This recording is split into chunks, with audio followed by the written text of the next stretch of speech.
सोनी चौहान मुद्दे की बात में आज बात 2024 की। जी हां, मिशन 2024 को लेकर जहां विपक्षी पार्टियां एकजुट होती नजर आ रही हैं। अगर हालिया में कर्नाटक की बात की जाए तो कर्नाटक में जिस तरीके से एक बहुमत मिला कांग्रेस को, तो कांग्रेस पूरे कॉन्फिडेंस में है और इसको लेकर पूरा विपक्ष एकजुट होता नजर आ रहा है। और अब चुनौती बीजेपी के सामने भी है और इसको लेकर एक खास रणनीति के तहत कभी टिफिन पर चर्चा तो कभी महाजनसंपर्क अभियान के जरिए जो 2024 की राह है उसे आसान बनाने की कवायद में बीजेपी जुटी हुई है। मुद्दे की बात में आज बात इसी बात को लेकर, मिशन 2024 को लेकर जहां विपक्षी पार्टियां एकजुट हो रही हैं तो बीजेपी भी उनके मंसूबों पर पानी फेरने के लिए कमर कस चुकी है। यूपी बीजेपी ने 2024 जीत के लिए अभी से मंथन शुरू कर दिया है। अगर प्रदेश की बात की जाए तो प्रदेश कार्यकारिणी बैठकों में शायद इन्हीं मुद्दों पर चर्चा हो रही है। पार्टी स्तर पर सर्जरी करने के साथ ही ऐसे निरंकुश नेताओं पर अंकुश लग सकता है। एक बड़ा फेरबदल हो सकता है जो लगातार पार्टी की छवि को खराब कर रहे हैं, फिर वो चाहे तमाचा मार कन्नौज सांसद सुब्रत पाठक हो या फिर यौन शोषण मामले में घिरे सांसद ब्रजभूषण शरण सिंह हो। इतना ही नहीं, यूपी बीजेपी 2024 को लेकर किसी भी स्तर पर चूक के मूड में नजर नहीं आ रही। लिहाजा पार्टी के लिए सबसे बड़ी चुनौती उन सीटों को जीतने की है जो 2019 में पार्टी हार गई थी। पार्टी उन लोकसभा सीटों पर हुई चूक को दूर करने के साथ ही जातिगत राजनीति पर गौर कर रही है।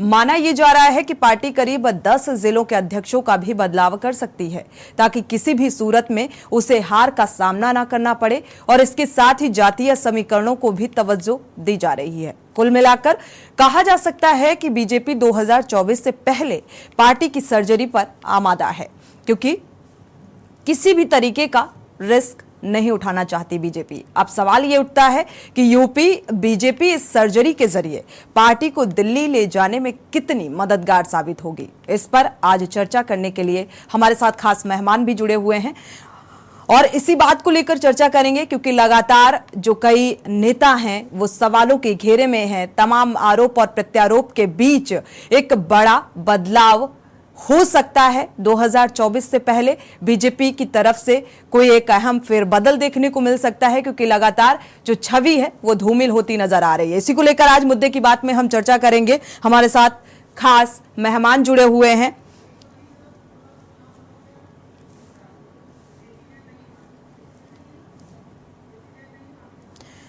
उत्कर्ष Sinha ji, senior executive editor, हमारे साथ जुड़े हुए हैं। स्वागत है आपका इस चर्चा में शामिल होने के लिए। मनोज यादव जी हैं, सपा प्रवक्ता, आपका भी स्वागत है इस चर्चा में शामिल होने के लिए। राज शर्मा जी हैं, कांग्रेस प्रवक्ता, आपका भी स्वागत है इस चर्चा में शामिल होने के लिए। आलोक त्रिपाठी, वरिष्ठ पत्रकार, आपका भी स्वागत है इस चर्चा में शामिल होने के लिए।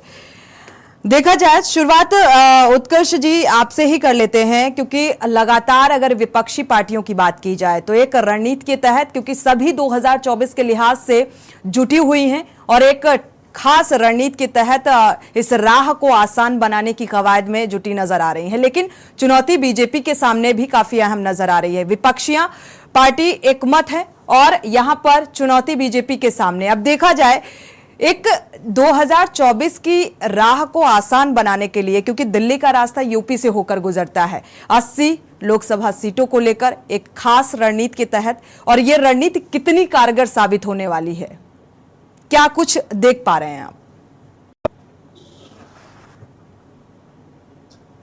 अनम्यूट करिएगा।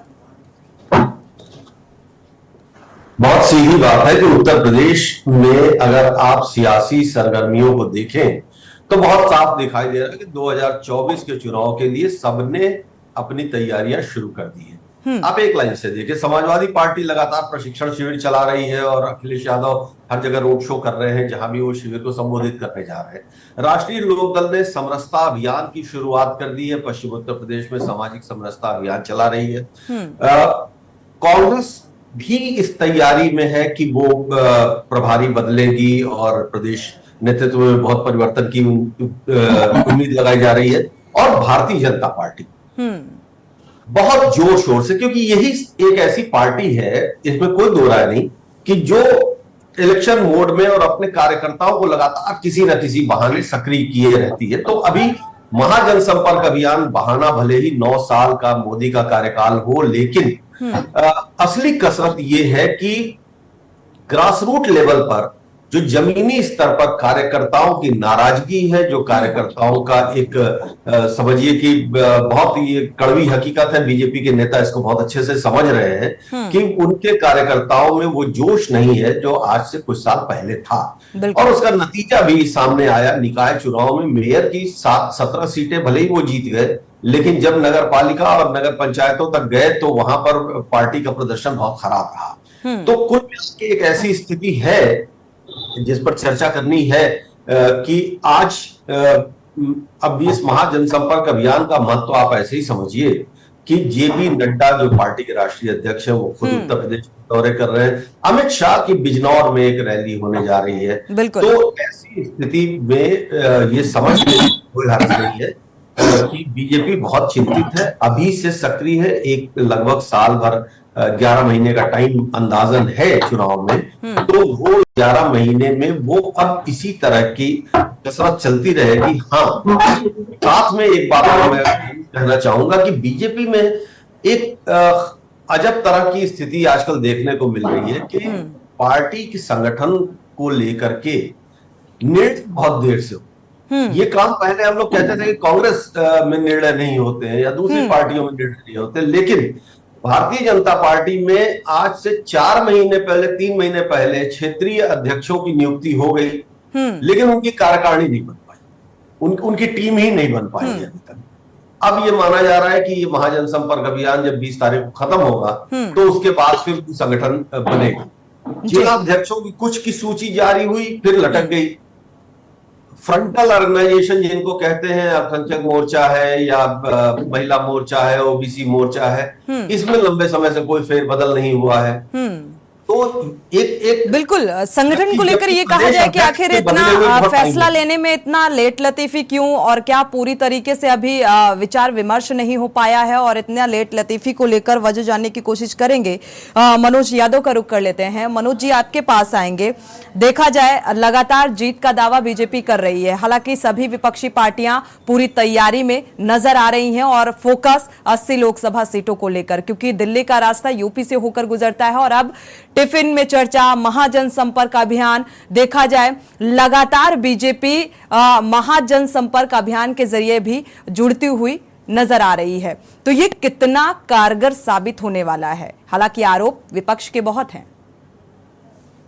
देखिए, बीजेपी जिस तरीके से उत्तर प्रदेश पे फोकस कर रही है, उससे ये बात स्पष्ट हो चली है कि बिहार, महाराष्ट्र और पश्चिम बंगाल, कर्नाटका, इस तरह के तमाम सारे वो राज्य जहां पे क्लीन स्वीप किया था, एक बड़ा मैंडेट लेके आई थी 2019 में, वहां पे बीजेपी कहीं ना कहीं कमजोर दिख रही है। इस वजह से लगातार बीजेपी ये चाहती है कि उत्तर प्रदेश पे फोकस किया जाए, उत्तर प्रदेश पे ज्यादा से ज्यादा सीटें जीतने का प्रयास किया जाए। लेकिन ये प्रयास बीजेपी का तभी सफल माना जाएगा जब उत्तर प्रदेश की जनता उनको वोट देगी और वोट देके जिताने का प्रयास करेगी। जैसे अभी उत्कर्ष जी ने बताया कि मेयर की सीटों पे तो बीजेपी ने चुनाव जीता, लेकिन अगर नगर पालिका में, नगर पंचायत में और सभासद और पार्षदों की संख्या उठा के देखेंगे तो बीजेपी को कोई मैंडेट मिलता जैसी चीज नहीं नजर आई है।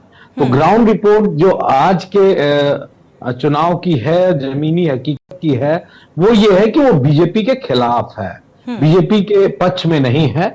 सरकार जिस तरह से लॉ एंड ऑर्डर बीजेपी का तो दावा है कि जिस तरीके से नगर निकाय चुनाव में एक पूर्ण बहुमत मिला, तो इससे 2024 की राह आसान हो जाती है उनके लिए। नहीं, मैंने कहा ना, वो अगर नगर निगम की सीटें ही 17 सबसे पूर्ण बहुमत है तो फिर तो बीजेपी को मुबारकबाद, उसके अलावा मुझे कुछ कहना नहीं है। लेकिन विपक्ष ने अपनी तैयारियों को पूरा किया है और विपक्ष किन समीकरणों से चुनाव जीत सकता है इस पे काम कर रहा है। समीकरण से मतलब मेरा है कि अगर एक प्रत्याशी देने पड़ने का समीकरण हो तो एक प्रत्याशी दिया जाए बीजेपी के सामने, वोटों का बंटवारा ना हो सके, एक ये समीकरण है। दूसरा है कि जितने भी समाजवादी पार्टी के साथ मौजूदा घटक दल हैं गठबंधन के रूप में, वो सभी जमीन पे उतर चुके हैं। ये नहीं कि समाजवादी पार्टी जमीन पे उतरी है तो आरएलडी नहीं काम कर रही, चंद्रशेखर नहीं काम कर रहे हैं, या अपना दल पल्लवी पटेल की पार्टी नहीं काम कर रही। ये सारे ऐसी कोई बात नहीं, हर जगह पे राजनीतिक दल जो हमारे साथ है वो काम कर रहे हैं। 23 जून की जो बैठक होगी, उस बैठक के बाद अगर कोई नया परिणाम, नया साथी आता है हमारे साथ, तो उसके साथ भी पूरे उन समीकरणों को बनाया जाएगा जिससे कि चुनाव जीतने में आसानी हो। आज की डेट में मुझे यह नहीं लगता है कि बीजेपी के पास एक बड़ा मैंडेट उत्तर प्रदेश में दिख रहा हो। आप अपने आप को कहां देखते हैं? देखिए, अभी हम किसी सीटों की चर्चा नहीं करेंगे। 2024 के चुनाव में समाजवादी पार्टी और गठबंधन एक बड़ी लड़ाई लड़ने की तैयारी की तरफ है। अगस्त में हम आपको बता देंगे कि समाजवादी पार्टी और गठबंधन कितनी सीटें जीतने जा रहा है। अभी तो मनोज जी एक प्रश्न है। मनोज जी, एक जिज्ञासा है। समाजवादी पार्टी की राजनीति को हम लोग लगातार देख रहे हैं, बहुत करीब से देख रहे हैं, और आपने समय समय पर गठबंधन भी बहुत किए। आपने निषाद पार्टी के साथ गठबंधन जब 2017 में किया तो आपने लोकसभा, गोरखपुर की लोकसभा जीत ली थी। उसके बाद आप ओम प्रकाश राजभर के साथ आपने गठबंधन किया, लेकिन ये आपके पास टिक नहीं पाते। आपके गठबंधन के साथ ही आपके पास रुक नहीं पाते हैं, ये क्या मामला है? देखिए, ये आपने उसका जी बड़ा अच्छा सवाल पूछा, लेकिन एक नेचुरल चीज होती है। हम विपक्ष में है ना, सत्ता में नहीं है। गठबंधन तो सत्ता में टिकते हैं, हर कोई सत्ता की तरफ भागने का प्रयास करता है, लेकिन उसके बावजूद भी राष्ट्रीय अध्यक्ष जी ने अभी हाल ही दिनों में आजमगढ़ में बयान दिया है कि जो लोग समाजवादी पार्टी के साथ गठबंधन करना चाहते हैं वो अपना लोकसभा का क्षेत्र और प्रत्याशी हमें बताएं। हमें अगर उस सटीक लगेगा और जीतने वाला प्रत्याशी लगेगा, लोकसभा क्षेत्र अगर समीकरण की लगेगी, तो समाजवादी पार्टी निश्चय ही उनको स्पेस देने का काम करेगी। ये बात स्पष्ट है। जो प्रत्याशी बिल्कुल ये कहा जाए कि जिसका फायदा समाजवादी पार्टी को मिलेगा उसी के लिए वेलकम है। नहीं, देखिए, इसमें ये सवाल नहीं बनता। सवाल ये बनता है कि हम गठबंधन कर लें, हम ए से गठबंधन कर लें और ए को हमने 10 सीटें दे दी। ये समझिए, थ्योरी ये है। और ए ने 10 प्रत्याशियों को जो उतारा, वो उसमें से 3 प्रत्याशी को छोड़ के 7 प्रत्याशी बेकार हैं, वो लड़ ही नहीं सकते चुनाव, उनकी कैपेबिलिटी नहीं है, उनका कोई समीकरण नहीं है। तो ये गलती समाजवादी पार्टी इस बार नहीं करेगी। ठीक है, राज शर्मा का रुख कर लेते हैं। राज शर्मा जी, आपके पास आएंगे। अगर देखा जाए मिशन 2024 की तैयारी पर चिंतन और मंथन, टिफिन पर चर्चा, अगर बीजेपी का जिक्र करें, पूरी रणनीति के तहत महाजनसंपर्क अभियान के जरिए इस राह को आसान बनाने की कवायद में नजर आ रही है। कांग्रेस भी पूरी तरीके से कॉन्फिडेंट है कि नहीं? जिस तरीके से कर्नाटक में जीत हासिल हुई, उसके बाद ये कहा जा रहा है कि पूरी तैयारी के साथ कांग्रेस में है, बल्कि सभी विपक्षी पार्टियां पूरी तैयारी के साथ 2024 की राह आसान बनाने में लगी हैं। आपको क्या लगता है? सॉरी जी, मैं आपको एक चीज सबसे पहले बता दूं कि ये नगर निगम के चुनाव और विधानसभा के और लोकसभा के चुनाव कोई एक साथ पैमाना नहीं होते, ये सब अलग अलग होते हैं। और कांग्रेस पार्टी का अगर मैं जिक्र करूं तो जब हम भारतीय जनता पार्टी की शाइनिंग इंडिया को ब्लर कर सकते हैं तब इन्हें हरा सकते हैं, तो अब इन्हें हराना कोई हमारे लिए मुश्किल नहीं है। और अगर आप रिकॉर्ड पे जाएं, जहां हम लोग डायरेक्ट हमारी पार्टी की और बीजेपी की जहां पे लड़ाई चलती है, वहां पे बीजेपी हमें एक बार से ज्यादा हरा नहीं पाई। अगर हरा भी दिया तो हमने उसे पटकनी देके सरकार में हम वापिस आए हैं। अब आ जाएं आप यूपी पे, तो यूपी ही नहीं पूरे देश की जनता जानती है कि देश की ये सरकार है। इस बार ये टिफिन पे चर्चा कर रहे हैं, मीटिंगें कर रहे हैं, मार्च वो चला रहे हैं अपने प्रोग्राम प्रोपोगंडा के। क्या जनता नहीं समझती? ये करते सरकार में काम कब करते होंगे ये लोग? इन्हें क्या पता है बताइए ना? क्या जनता ये नहीं जानती कि जो एक एम्प्लॉयमेंट ऑफिस को ग्रुप डी के और लेखपाल के सर्टिफिकेट अपॉइंटमेंट देने चाहिए थे, और वो आज प्रधानमंत्री दे रहे हैं, देश के गृह मंत्री दे रहे हैं, देश के मुख्यमंत्री दे रहे हैं, तो क्या ये जनता नहीं समझती होगी? आजकल खाना हर कोई खा रहा है, अब वो अंतर नहीं रहा कि गरीब चटनी से खा रहा है। लेकिन देखने वाली बात यह है कि जनता ने क्या मूड बनाया। और निश्चित रूप से मैं कह सकता हूं यूपी के बारे में, यूपी की कांग्रेस 2009 का रिकॉर्ड तोड़ेगी। और इस बात को मान लीजिए कि भारतीय जनता पार्टी की सरकार कतई नहीं बनेगी। आप देख ही रहे हैं इनके एमपीओं का क्या व्यवहार है। बहुत बड़ी बात है, जब से देश आजाद हुआ शर्मा जी एक बात हमारी भी सुन लीजिए। शर्मा जी, ये बताइए, आपने तो दावे कर दिए एकदम बड़े बड़े। उत्तर प्रदेश की बात कर रहे हैं हम, कांग्रेस की बात कर रहे हैं। आपकी प्रभारी 1 साल से नहीं आई उत्तर प्रदेश, पार्टी के अध्यक्ष के ऊपर पार्टी के भीतर ही से बड़े सवाल खड़े हो रहे हैं। पार्टी अध्यक्ष के फैसलों को दिल्ली कैंसिल कर दे रहा है। संगठन जब से नए अध्यक्ष आए हैं तब से ये कोई बदलाव नहीं आया, उनकी टीम ही नहीं बन पाई। किस बूते लड़ेंगे आप यूपी? अब मैं आपको ये बता दूं, आपको खाली ये सिर्फ ये बात है कि बीजेपी से जनता नाराज है इसलिए आपके पास नहीं, मैं जवाब दूंगा। हम लोग जिले में भी देखते हैं, हम हर विधानसभा में अपनी मासिक बैठक कर रहे हैं, लोगों से कनेक्ट हो रहे हैं। और आपको एक चीज बता दूं, जैसा आप कह रहे हैं हमारे प्रदेश अध्यक्ष ये पेपरों में भी चला, उन्हें बदलना चाह रहे हैं, ऐसा कोई मूड नहीं है हमारा संगठन सही चल रहा है। और थोड़े बहुत डिस्प्यूट तो हर पार्टी में, हर घर में, हर परिवार में थोड़ा बहुत होते हैं। अरे भाई, आप छोटे डिस्प्यूट की बात कर रहे हैं, मैं कह रहा हूं कि पार्टी के प्रदेश अध्यक्ष के ऊपर जब आला कमान की चिट्ठी आती है और वो ये कहता है कि आपने प्रक्रिया नहीं पालन की इसलिए आपके निर्णय बदल रहे हैं, तो प्रदेश अध्यक्ष प्रक्रिया ही नहीं पालन कर रहा है और आप कह रहे हैं कि संगठन में सब सही है। लेकिन वो जानबूझ करके कोई किसी से द्वंद युद्ध नहीं हो रहा है। वो कभी कभी, एक और मेरी बात सुन लीजिए, कभी कभी बच्चा पढ़ रहा होता है और उसके मार्क्स कम आ जाते हैं। अगर वो प्रदेश अध्यक्ष हैं, वो बीएसपी से आए हैं, हो सकता है, हालांकि मैं नहीं कह सकता, वो मेरे प्रदेश के अध्यक्ष है, मुझे ये कुछ उनके बारे में कहते हुए शोभा भी नहीं देता, लेकिन वो जानबूझ के कोई सोची समझी रणनीति के तहत वो जिला अध्यक्ष कार्यवाहक नहीं बनाए गए थे। वो हो जाती है, उन्हें नहीं पता होगा। अब लेकिन उसके बाद जब हमारे महासचिव, राष्ट्रीय महासचिव वेणुगोपाल जी का लेटर आया, उसके बाद लेकिन कोई भी काउंटर हमारे प्रदेश अध्यक्ष जी ने नहीं किया। इसका मतलब समझता है, अगर मैं यहाँ कोई गलत बोल दूं और आप या सोनी साहब मैडम बोल दें, तो अगर मैं उस बात को मान लूं तो फिर मैं गलत नहीं हूं। गलती तब मानी जाएगी जब उस चीज को रिपीटेशन में लाया जाए। तो मैं नहीं समझता कि हमारे बीच में झगड़ा है, और छोटी मोटी ये जो ओवरस्टेपिंग हो जाती है कभी कभी। ठीक है, केसी जैन जी भी हमारे साथ जुड़ चुके हैं। स्वागत है आपका इस चर्चा में शामिल होने के लिए। केसी जैन जी, आपने राज शर्मा की बात की कि पूरी तरीके से रिकॉर्ड तोड़ने की तैयारी में यूपी का जिक्र कर रहे हैं कि यूपी में रिकॉर्ड टूटेगा, यानी कि जीत का दावा। और लगातार ये कहा जा रहा है, जिस तरीके से कई विधायक और नेता, सांसद सवालों के घेरे में हैं, अगर बीजेपी का जिक्र करें तो क्या 2024 से पहले कोई ऐसा फैसला निकलकर सामने आ सकता है जिससे एक पार्टी की छवि खराब हो रही है?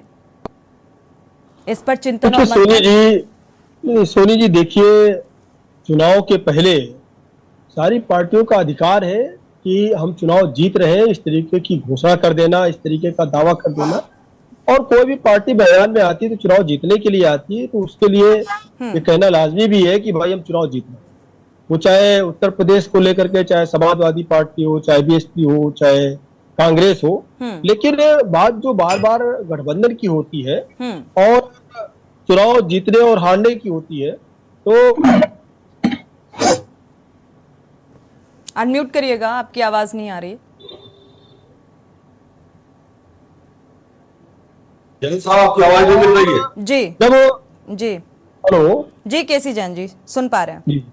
और उसके बाद में जब रिजल्ट आया भारतीय जनता पार्टी के पक्ष में, तो सारे दल कहने लगे, जितने भी पक्ष में थे, कि ये चूंकि भारतीय जनता पार्टी की सरकार है तो ये सरकार का चुनाव था, इसलिए उपचुनाव जीत गए। और उसके बाद में परिणाम क्या हुआ विधानसभा चुनाव में 2022 के परिणाम में, कि भारतीय जनता पार्टी 30-32 सालों के बाद अगर कोई पार्टी रिपीट करती है उत्तर प्रदेश में, तो भारतीय जनता पार्टी रिपीट करती है और फिर से पूर्ण बहुमत की सरकार बनती है। तो देखिए, दावे और वादे अलग बात है, लेकिन जनता देखती है काम, और जनता काम के आधार पर वोट देती है। भारतीय जनता पार्टी ने जिस प्रकार से काम किया है, केंद्र की सरकार ने जिस प्रकार से काम किया है, आप अगर जो राष्ट्रीय मुद्दे रहे उनको छोड़ भी दीजिए, वो चाहे सीए का मुद्दा रहा हो, चाहे धारा 370 हटाने का मुद्दा रहा हो, लेकिन अगर जो जमीनी हकीकत पे काम पे देख लीजिए, पहले कितने एयरपोर्ट थे, आज कितने एयरपोर्ट है। पहले टोटल 90,000 किलोमीटर, 90 लाख किलोमीटर सड़क हुआ करती थी नेशनल हाईवे, आज 2 करोड़ किलोमीटर नेशनल हाईवे का निर्माण हो चुका है। तो इस तरीके से चाहे एयरपोर्ट्स को लेकर के हो, हॉस्पिटल को लेकर के हो, ठीक है, ये उन बातों का जिक्र केसी जैन जी, जो योजनाएं, जो बड़े बड़े काम, उन 2-3 मुद्दों का जिक्र अक्सर बीजेपी करती रहती है। 2-3 मुद्दे नहीं, लगभग आप हर क्षेत्र में देख लीजिए, चाहे आप IIM के इंस्टीट्यूट देख लीजिए, चाहे IIT के इंस्टीट्यूट देख लीजिए, चाहे यूनिवर्सिटीज का डेवलपमेंट देख लीजिए, तो चाहे एजुकेशन हो, इंफ्रास्ट्रक्चर डेवलपमेंट हो, जैन साहब बिल्कुल ठीक बात है। सब बहुत सारे काम है और हम सब लोग जानते हैं। तो 2-3 चीजें अभी हम लोग इस मसले पे बात कर रहे हैं, उसके ऊपर जरा बात कर ली जाए।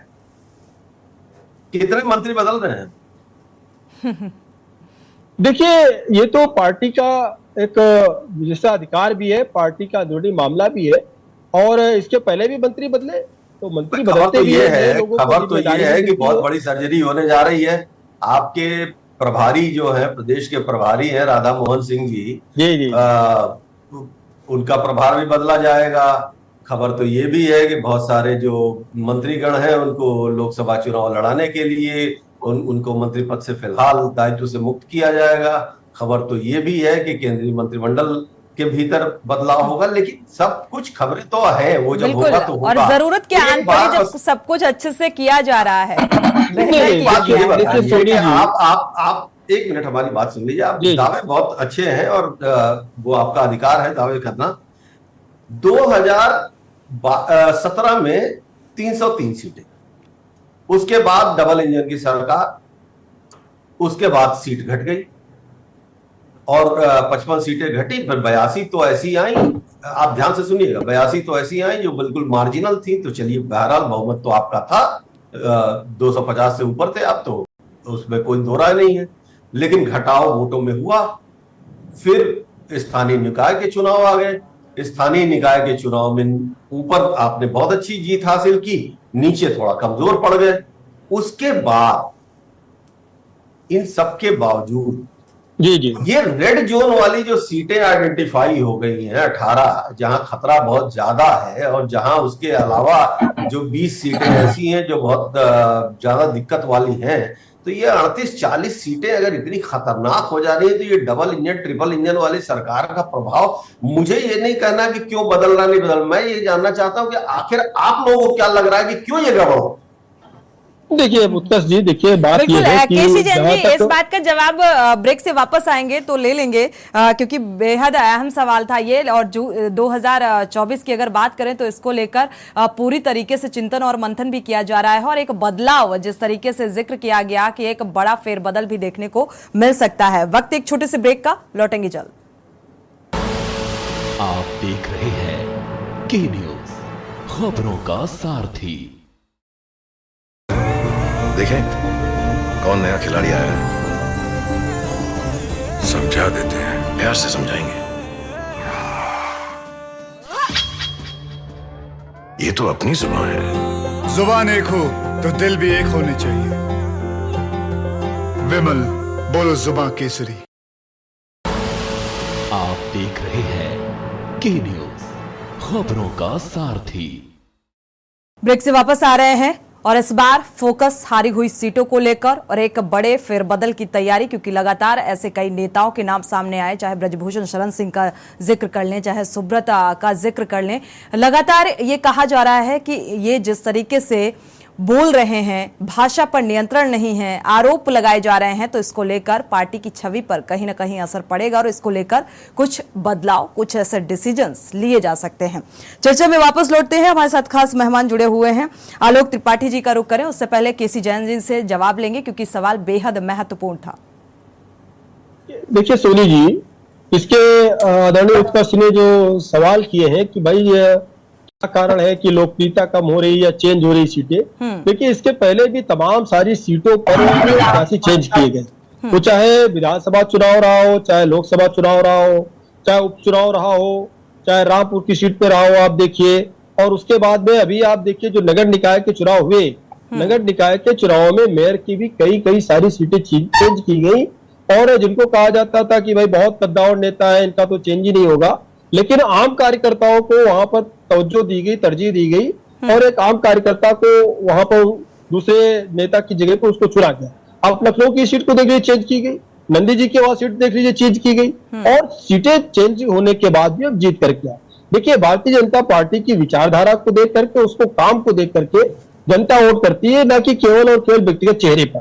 तो भारतीय जनता पार्टी जो चेहरा देती है, जिस कार्यकर्ता को महत्व देती है, और भारतीय जनता पार्टी ऐसी पार्टी नहीं है कि परिवारवादी पार्टियों, परंपरागत पार्टियों की भाई किसी की कोई सीट हो गई वो हमेशा के रिजर्व हो गई, ऐसा बिल्कुल नहीं। सीटें पहले भी चेंज हुई है, सीटें अब भी चेंज हुई है, सीटें चेंज होना ना चेंज होना वो कोई बड़ी बात नहीं है। अरे सुन लो भाई राज साहब, आप परिवार की सवाल बात आ कर रहे हैं गया, आप जो सवाल आ गया पहले उसका जवाब तो सुन लीजिए। परिवार की बात करी ना। दूसरी बात यह है कि अभी उत्तर जी ने एक बात और कही। देखिए राज साहब, आप जवाब नहीं सुनना चाहते।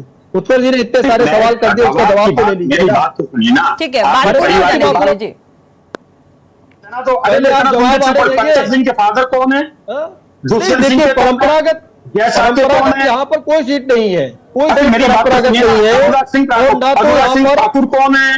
देखिए समस्या ये है, आपके लिए समस्या ये है, आप जिस तरह पिछलग्गू बने हुए सारी पार्टियों के पास भीख मांगने जा रहे हैं गठबंधन की, कोई आपके पास आने के तैयार नहीं, कोई आपके साथ आने के तैयार नहीं है, भीख मांग रहे हैं आप, और कोई गठबंधन में आने के तैयार नहीं है। शब्दों पर नियंत्रण रखकर आप चर्चा में अपनी बात को रख सकते हैं। राज शर्मा जी सुन लीजिए, इसके बाद आप बखूबी जवाब दीजिएगा। कांग्रेस उसमें भी भीख मांगी कि हमारा समर्थन करिए, किसी ने समर्थन नहीं किया आपका, किसी ने समर्थन नहीं किया आपका। ममता जी ने आपको समर्थन किया क्या? अखिलेश जी ने समर्थन किया क्या आपको? बिल्कुल भीख मांग रही कांग्रेस, उसको दुष्काल में भगा दिया प्रदेश में। ठीक है, केसी जैन जी क्या हर्ज क्या है अगर संगठनात्मक तौर पर देखा जाए, अगर विपक्ष जा भी रहा है किसी से समर्थन के लिए, तो इसमें बुराई क्या है? सबके सामने कटोरा लेके भीख मांग रहे। अरे ये गलिमा नहीं है, ये बात नहीं है। आप अपनी पार्टी की विचारधारा के आधार पर बात करेंगे तो मुझे लगता है बेहतर रहेगा। इस तरीके से शब्दों की मर्यादित तरीके से डिबेट में अपनी बात को रखना सही नहीं है। आप सवाल खड़ा करने वाले, अरे आप निकले थे आप लोग व्यक्तिगत हो जाते हैं, पार्टी का पक्ष रखने के लिए बैठे हैं, व्यक्तिगत मत होइए। ठीक है, वरिष्ठ पत्रकार आलोक जी भी हमारे साथ जुड़े हुए हैं, आलोक जी का रुख कर लेते हैं। 2024 से आखिर पहले ये बदलाव क्यों? जी आलोक जी देखिए लोकसभा चुनाव में भाजपा हो या सभी दल हैं, सभी लोग यूपी में चूंकि सबसे बड़ा क्षेत्र है और सबसे ज्यादा सीटें हैं, तो सभी का लक्ष्य है कि यूपी में ज्यादा से ज्यादा संख्या में उनके सांसद लोकसभा में पहुंचे, उसके लिए प्रयासरत हैं।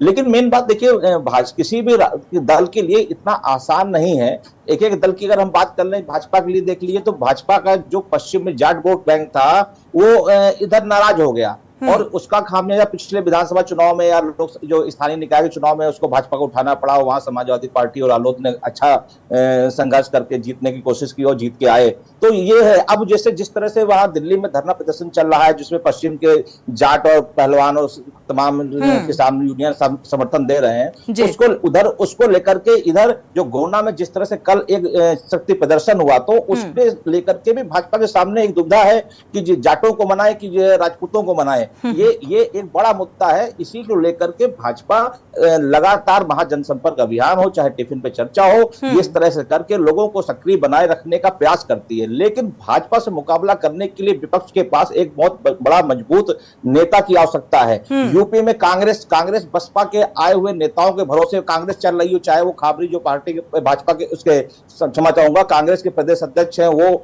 चाहे यार नसीमुद्दीन सिद्दीकी को ले लिए, चाहे नकुल दुबे जी को ले लिए, सभी बसपा से आए हुए कांग्रेस में, तो वो कांग्रेस को कितना उठा पाएंगे, कितना आगे ले जाएंगे, कितना मुकाबला कर पाएंगे भाजपा जैसी मजबूत पार्टी से, ये एक चिंता का विषय है। दूसरी तरफ यूपी में अगर देखिए तो समाजवादी पार्टी मुख्य मुकाबले में रहती है, लेकिन समाजवादी पार्टी ने भी ऐसा कोई दल नहीं बचा है जिससे गठबंधन करके भाजपा से मुकाबला ना किया हो, लेकिन उसके बाद भी उसको सफलता नहीं मिली। हर बार गठबंधन फेल हो जाता रहा है चुनाव के बाद। तो इस बार कैसे लड़ेगी विपक्ष जो है मैन भाजपा से, तो ये एक यक्ष प्रश्न है सभी के सामने, क्योंकि विपक्ष बिखरा हुआ है। विपक्ष के नेता चाहे केजरीवाल जी हो, चाहे ममता बनर्जी जी हो, चाहे नीतीश कुमार जी हो, तो वो सब एक मंच पे नहीं आ पा रहे हैं, चाहे शरद पवार जी हो, चाहे उद्धव ठाकरे जी हो। तो ये एक कैसे एक अम्ब्रेला के नीचे आएंगे, उसका नेता कौन होगा, जब तक ये नहीं होगा तब तक भाजपा से मुकाबला इतना आसान नहीं होगा। भाजपा को मात देना है। चलिए, बीजेपी को मात देने के लिए पूरी तरीके से मजबूती के साथ विपक्ष को एकजुट भी होना पड़ेगा, क्योंकि ऐसा कोई प्रमुख दावेदार नजर नहीं आ रहा है। उत्कर्ष सिन्हा जी, दो शब्दों में आपसे फाइनल कमेंट ले लेते हैं। देखा जाए तो संघ के फैसले के बाद आपको नहीं लगता बीजेपी थोड़ा सा ज्यादा तेजी के साथ 2024 की राह आसान बनाने को लेकर कवायद में तेज होती नजर आ रही है, कवायद में जुटी हुई है? देखिए सोनी, एक बहुत क्लियर बात है और बहुत इस मामले में भारतीय जनता पार्टी की हमेशा तारीफ करनी चाहिए कि वो चीजों को, ग्राउंड रियलिटीज को लगातार असेस करते रहते हैं, वो समझते रहते हैं और उसके साथ साथ वो एक्शन भी करते रहते हैं। आप सोचिए कि 11 महीने अभी बाकी है लोकसभा चुनाव में, अभी उसके पहले बहुत सारे विधानसभा चुनाव होने बाकी है, लेकिन भारतीय जनता पार्टी ने उत्तर प्रदेश में अपने 24 के चुनाव का पूरा काम शुरू कर दिया है और समाजवादी पार्टी ने भी शुरू कर दिया है, आरएलडी ने भी शुरू कर दिया, वो अलग बात है। लेकिन जिस तरह से शीर्ष नेतृत्व खुद मॉनिटर कर रहा है और हम आने वाले दिनों में देखेंगे, हालांकि एक बहुत बड़ी प्रॉब्लम है बीजेपी की इस वक्त की जो पूरी कार्यशैली है, उसके भीतर एक बड़ी समस्या भी है इनके साथ। शायद नेता ज्यादा हो गए हैं, कार्यकर्ता ज्यादा हो गए हैं, जो भी वजह है, लेकिन कमेटीज बनाने में टाइम बहुत लग रहा है। अब जैन साहब ये कह सकते हैं कि कैलकुलेशन है, हम देख रहे हैं, समझ रहे हैं, लेकिन ऐसा भाजपा में होता नहीं था। भाजपा के जो अनुषांगिक संगठन है, जिनको फ्रंटल ऑर्गेनाइजेशंस कहते हैं, उनमें कोई चेंज नहीं आया। भाजपा के जो प्रदेश अध्यक्ष जब बने, उसके बहुत टाइम के बाद उनकी टीम अभी पूरी तरह से वो भी नहीं बिल्ट हो पाई है, जबकि काफी वक्त हो गया। क्षेत्रीय अध्यक्ष की नियुक्ति को भी 4 में 3 महीने हो गए, उनकी कमेटीज नहीं बन पाई हैं, जिलों में फेरबदल नहीं हो पाए हैं। तो ये सारी चीजें बीजेपी कब करती है?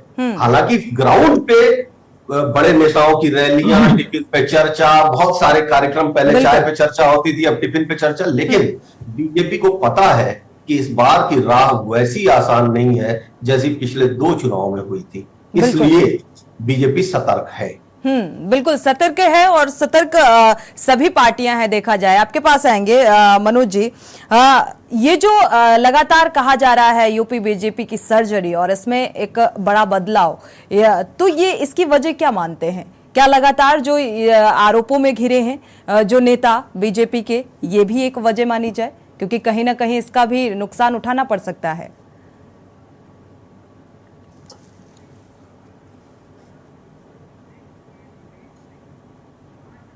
मनोज जी न्यूज करें। देखिए, ये बीजेपी का इंटरनल मैटर है कि कौन से नेता, कौन से संगठन को क्या करना है, क्या नहीं करना है, उस पर समाजवादी पार्टी टिप्पणी करना उचित नहीं समझती। लेकिन जो जनता ने इनको ट्रिपल इंजन की सरकार उत्तर प्रदेश में दी, उस पर जरूर हमारी टिप्पणी हमेशा सवाल भी इनसे रहेगा। अभी आज का पेपर मैं पढ़ रहा हूं तो लखनऊ के रहीमाबाद थाने में एक बच्चे ने सुसाइड कर लिया। सुसाइड नोट में लिखा कि पूरा थाना भ्रष्ट है। बाराबंकी में एक सुसाइड होता है, उसमें वो पुलिस की कस्टडी में जाता है, इसके बाद वो पेड़ से लटका मिलता है व्यक्ति। और इसी तरह अमरोहा में एक व्यक्ति सुसाइड नोट लिख के पुलिस वाले को प्रताड़ित करने का, 15 लाख रुपए रिश्वत मांगने के आरोप में वो भी फांसी लगा लेता है। ये घटनाएं किसी एक उत्तम प्रदेश की नहीं हो सकती हैं। जो सवाल है, जो जनता के मुद्दे हैं, जो जनता को दिव्य स्वप्न दिखाया गया है, उन सब पे सवाल समाजवादी पार्टी इस सरकार से पूछेगी। जनता के बीच में हम लोक जागरण यात्रा के रूप में जा रहे हैं, हमारा जनता से संवाद हो रहा है। हम सीटों की संख्या अभी नहीं बता सकते क्योंकि हम जल्दबाजी में नहीं है। बिल्कुल, चलिए जीत को लेकर सभी की दावेदारी जो है वो बेहद मजबूत नजर आ रही है। समय कम है, चर्चा को आगे नहीं बढ़ा सकते। आप सभी मेहमानों का इस चर्चा में शामिल होने के लिए बहुत बहुत शुक्रिया।